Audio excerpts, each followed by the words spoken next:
Hey, what's up everybody? Welcome back to Prince Bike Update. Today we're diving into the 2025 CFMOTO 450 Mont, a middleweight adventure bike that's turning a lot of heads this year. The big question is, does it really deliver on performance, design, and value? Or is it just another mid-size adverb trying to grab attention? Let's break it down from the engine and handling, to comfort, features, and price so you get the full picture before making a decision. The heart of the 450 mount is a 449cc parallel twin engine with a 270-degree crank, liquid-cooled, and double overhead cam. It produces around 42 horsepower at 8,500 revolutions per minute and about 42 to 44 newton-meters of torque at 6,250 revolutions per minute. Those numbers may not blow your socks off, but in real-world riding, that mid-range torque matters more than peak horsepower. With the 6-speed gearbox and slipper clutch, it's smooth for highway rides,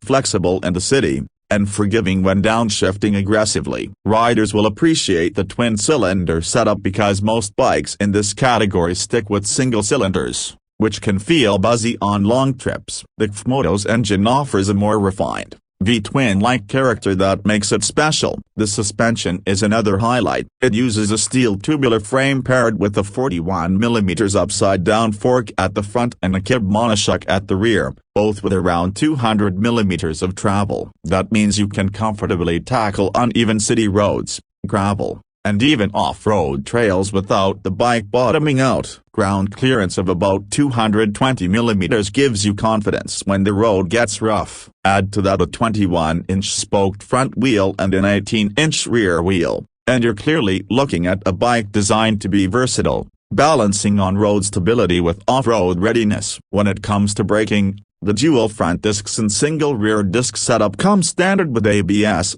and a nice touch is that you can disengage the rear ABS for dirt riding. In some markets, traction control is also offered, which adds safety on slippery surfaces. With a dry weight around 175 kilos, the bike is light enough to handle comfortably while still feeling planted on highways. Fuel economy figures hover around 25 kilometers per liter, and with the 17.5-liter tank, you're looking at a respectable touring range. The riding experience is about balance. On highways, it cruises comfortably around 110 to 120 kilometers per hour, with enough grunt to push past trucks or buses when you need to. The top speed is quoted at around 180 to 200 kilometers per hour, depending on load and conditions. But honestly, most riders won't be buying this bike for outright speed. What matters is how relaxed it feels at cruising speeds and how manageable it is when the road conditions change. For off-road use,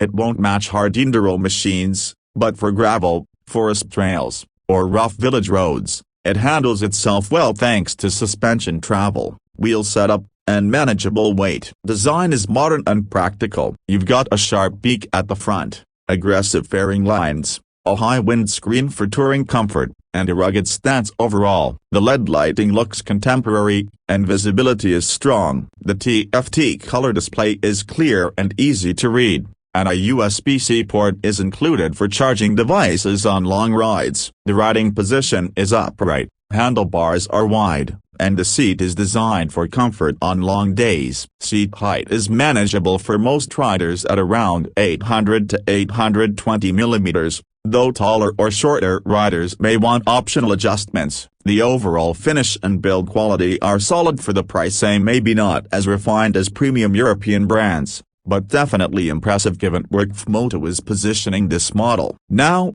let's talk price because that's always a deciding factor. In Pakistan, the 2025 CFMOTO 450 mount is listed around PKR 2,469,000 to PKR 2,650,000 depending on dealership and import costs. In Europe, the bike sits around 6,000 to 6,500 euros. That puts it in direct competition with bikes like the KTM 390 Adventure, Royal Enfield Himalayan 450, and even some of the Japanese 500cc offerings. Considering the twin-cylinder engine, modern electronics, and off-road capable suspension, The CFMOTO actually undercuts much of the competition in terms of what you get for the money. The unique selling points of the Spike are clear. You're getting a smooth parallel wind in a segment that's dominated by singles, which makes long-distance riding more enjoyable. You're also getting real adventure bike specs like 200mm of suspension travel and proper wheel sizes that can handle off-road. On top of that,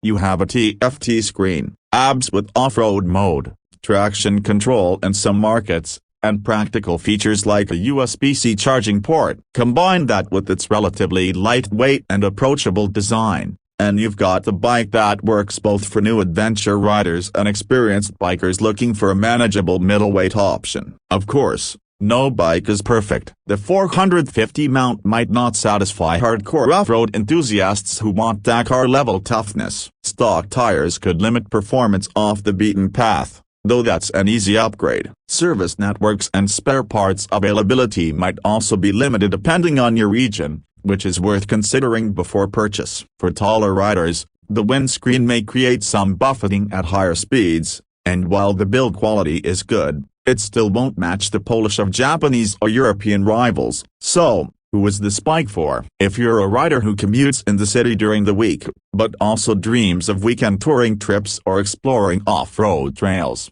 the CFMOTO 450 mount is a compelling option. It delivers versatility, solid performance, and comfort at a price that's competitive for what you get. It's not a pure dirt bike. It's not a high-speed superbike, but it's a capable all-rounder that balances adventure, commuting, and touring in one package. That wraps up today's deep dive on the 2025 CFMOTO 450 mount. If you found this review useful, hit the like button, subscribe to Prince Bike Update, and let me know in the comments whether you'd consider the Spike as your next adventure machine. Would you take it touring across the country, or keep it for weekend rides? Thanks for watching, ride safe, and I'll catch you in the next video.